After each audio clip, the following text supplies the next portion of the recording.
Perkenalkan, nama saya Mulyadi Indra Permana, program studi agroteknologi dari Sekolah Tinggi Pertanian Kutai Timur. Pada kesempatan ini, saya akan mempresentasikan makalah tentang sejarah bahasa Indonesia dan makalah ragam bahasa Indonesia sebagai ujian tengah semester untuk mata kuliah bahasa Indonesia. Langsung saja yang pertama, yaitu makalah sejarah bahasa Indonesia. Kata pengantar, puji syukur kita panjatkan kehadirat Tuhan Yang Maha Esa, karena pertolongannya saya dapat menyelesaikan makalah ini. Makalah ini dibuat untuk memenuhi tugas mata kuliah bahasa Indonesia yang berisi tentang sejarah bahasa Indonesia. Semoga dengan adanya makalah ini bisa bermanfaat dan bisa menambah pengetahuan bagi yang membacanya. Saya menyadari bahwa makalah ini masih banyak kekurangan. Oleh karena itu, saya mengharapkan saran dan kritik yang membangun baik dari dosen maupun mahasiswa agar kita bisa lebih baik. Masuk ke dalam bab 1, itu pendahuluan, latar belakang. Setiap peristiwa atau kejadian pasti mengandung sejarah. Begitupun dengan bahasa Indonesia. Bahasa Indonesia yang kita gunakan terdapat banyak macam bahasa.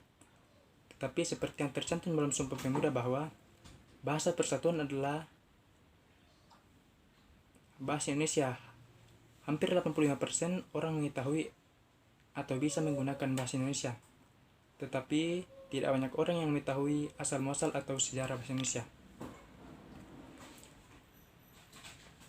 Bahasa merupakan alat komunikasi yang sangat penting dalam kehidupan sehari-hari.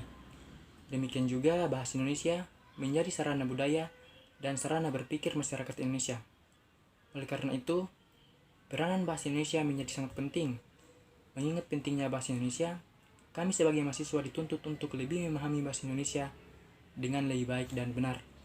Yang salah satunya adalah dengan mengetahui sejarah bahasa Indonesia. Yang kedua, tujuan. Tujuan dari makalah ini yang pertama, untuk mengetahui sejarah bahasa Indonesia. Yang kedua, untuk mengetahui dan memahami kedudukan serta fungsi bahasa Indonesia. Termasuk bab kedua, yaitu pembahasan. Yang pertama, pengertian bahasa. Secara sederhana, bahasa dapat diartikan sebagai alat untuk menyampaikan sesuatu yang terlintas dalam hati. Namun, lebih jauh bahasa adalah alat untuk berinteraksi atau alat untuk berkomunikasi dalam alat untuk menyampaikan pikiran, gagasan, konsep, atau perasaan.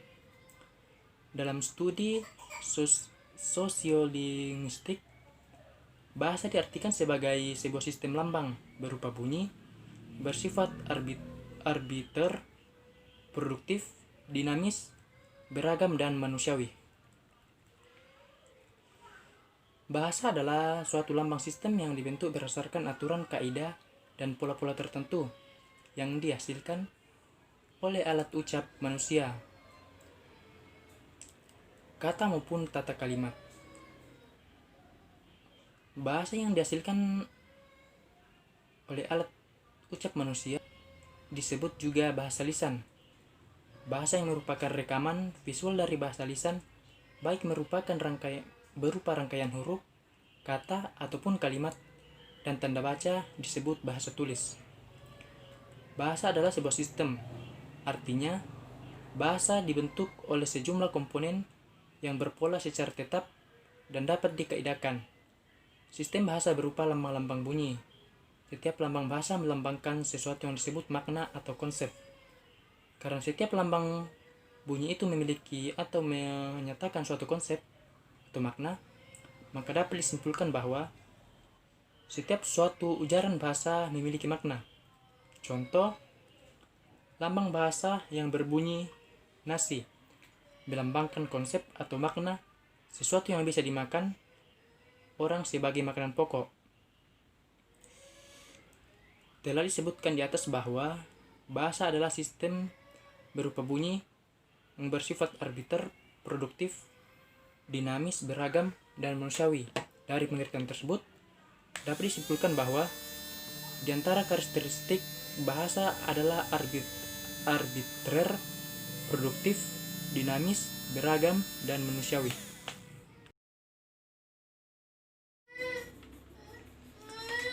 Yang kedua yaitu sejarah bahasa Indonesia. Bahasa Indonesia adalah varian bahasa Melayu, sebuah bahasa Austronesia dari cabang bahasa-bahasa Sunda, Sulawesi, yang digunakan sebagai lingua franca di Nusantara sejak abad-abad awal penanggalan modern. Aksara pertama dalam bahasa Melayu atau Jawi ditemukan di pesisir tenggara Pulau Sumatera, mengindikasikan bahwa bahasa ini menyebar ke berbagai tempat di Nusantara. Dari wilayah ini berkat penggunaannya oleh kerajaan Sriwijaya yang menguasai jalur perdagangan. Istilah Melayu atau sebutan bagi wilayahnya sebagai Malaya sendiri berasal dari kerajaan Melayu yang bertempat di Bantang, Hari, Jambi, di mana diketahui bahasa Melayu yang digunakan di Jambi menggunakan dialek O. Sedangkan di kemudian hari, bahasa dan dialek Melayu berkembang secara luas dan menjadi beragam. Pemerintah kolonial Hindia Belanda menyadari bahwa bahasa Melayu dapat dipakai untuk membantu administrasi bagi kalangan pegawai pribumi karena penguasaan bahasa Belanda untuk para pegawai pribumi dinilai lemah. Pada awal abad ke-20, perpecahan dalam bentuk baku tulisan bahasa mulai terlihat. Bahasa Indonesia secara resmi diakui sebagai bahasa persatuan bangsa pada saat Sumpah Pemuda tanggal 28 Oktober tahun 1928. Penggunaan bahasa Melayu sebagai bahasa nasional atas usulan Muhammad Yamin, seorang politikus, sastrawan, dan ahli sejarah, dalam pidatonya pada Kongres Nasional kedua di Jakarta. Yamin mengatakan, jika mengacu pada masa depan, bahasa-bahasa yang ada di Indonesia dan kesusastraannya, hanya ada dua bahasa yang bisa diterapkan menjadi bahasa persatuan, yaitu bahasa Jawa dan Melayu. Tetapi dari dua bahasa itu, bahasa Melayulah yang lambat laun akan menjadi bahasa pergaulan atau bahasa persatuan. Nah, selanjutnya perkembangan bahasa dan kesusastraan Indonesia banyak dipengaruhi oleh sastrawan Minangkabau seperti Mara Rusli, Abdul Muiz, Nun Sultan Iskandar, Sultan Takdir Ali Syabana, Hamka, Rustam Effendi, Idrus, dan Chairil Anwar. Sastrawan tersebut banyak mengisi dan menambah perbendaharaan kata, sintaksis, maupun morfologi bahasa Indonesia. Pada tahun 2008 dicanangkan sebagai Tahun Bahasa 2008. Oleh karena itu, sepanjang tahun 2008 telah diadakan kegiatan kebahasaan dan kesastraan sebagai puncak dari seluruh kegiatan kebahasaan dan kesastraan serta peringatan 80 tahun Sumpah Pemuda. Diadakan Kongres 9 Bahasa Indonesia pada tanggal 28 Oktober sampai 1 November 2008 di Jakarta. Kongres tersebut akan membahas 5 hal utama, yakni bahasa Indonesia, bahasa daerah, penggunaan bahasa asing, pengajaran bahasa dan sastra, serta bahasa media massa. Kongres bahasa ini berskala internasional dengan menghadirkan para pembicara dari dalam dan luar negeri, para pakar bahasa dan sastra yang selama ini telah melakukan penelitian dan mengembangkan bahasa Indonesia di luar negeri sudah sepantasnya diberi kesempatan untuk memaparkan pandangannya dalam kongres ini. Yang ketiga yaitu peristiwa penting dalam perkembangan bahasa Indonesia. Poin yang pertama yaitu pada tahun 1908 pemerintah Hindia Belanda mendirikan Komisi van de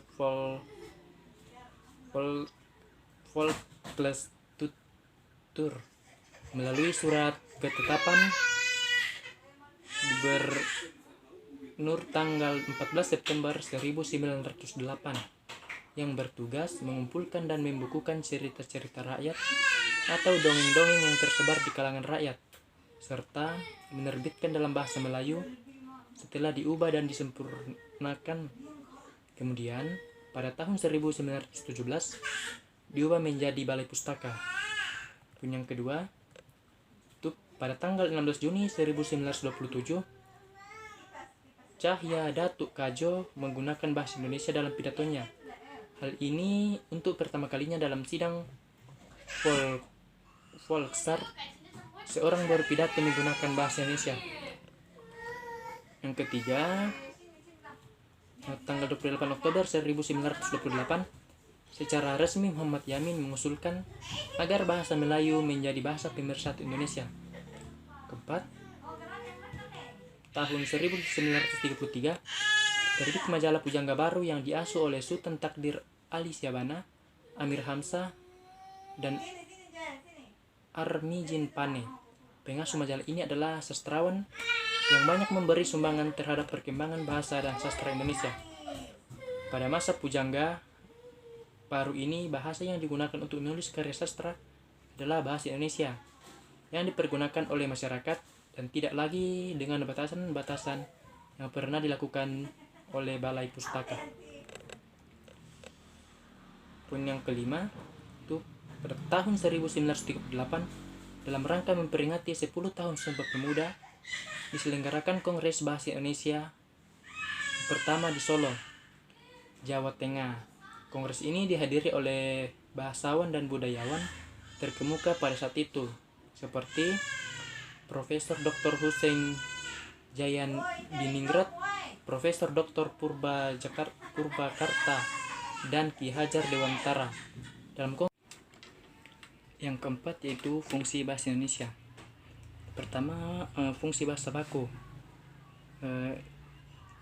yaitu sebagai pemersatu, sebagai penanda kepribadian, sebagai penambah wibawa, dan sebagai kerangka acuan. Kedua, secara umum, yaitu sebagai alat komunikasi lisan maupun tulis. Yang ketiga, menurut Halliday, fungsi bahasa sebagai alat komunikasi untuk keperluan. Di sini ada beberapa diantaranya: fungsi instrumental, fungsi regulatoris, fungsi interaksional, fungsi personal, fungsi heuristik, fungsi imajinatif, dan fungsi resepsionalitas. Yang kelima yaitu kedudukan bahasa Indonesia. Yang pertama itu sebagai bahasa nasional. Kedudukan bahasa Indonesia sebagai bahasa nasional diperoleh sejak awal kelahirannya, yaitu pada tanggal 28 Oktober tahun 1928 dalam Sumpah Pemuda. Yang kedua yaitu sebagai bahasa resmi atau bahasa negara. Kedudukan bahasa Indonesia yang kedua adalah sebagai bahasa resmi. Kedudukan ini mempunyai dasar yuridis konstitusional, yakni Bab 15 Pasal 36 Undang-Undang Dasar tahun 1945. Yang ketiga yaitu penutup. Pertama, kesimpulan. Bahasa Indonesia adalah varian bahasa Melayu, sebuah bahasa Austronesia dari cabang bahasa-bahasa Sunda Sulawesi. Bahasa Indonesia secara resmi diakui sebagai bahasa persatuan bangsa pada saat Sumpah Pemuda tanggal 28 Oktober tahun 1928. Penggunaan bahasa Melayu sebagai bahasa nasional atas usulan Muhammad Yamin. Kedua, kritik dan saran. Puji syukur, maka sejarah bahasa Indonesia ini dapat diselesaikan, walaupun masih banyak kekurangan. Oleh karena itu, segala kritik dan saran sangat diharapkan dari semua pihak, dan semoga makalah ini dapat bermanfaat bagi penyusun dan pembacanya. Sekian untuk makalah sejarah bahasa Indonesia. Selanjutnya, saya akan presentasikan tentang makalah ragam bahasa Indonesia.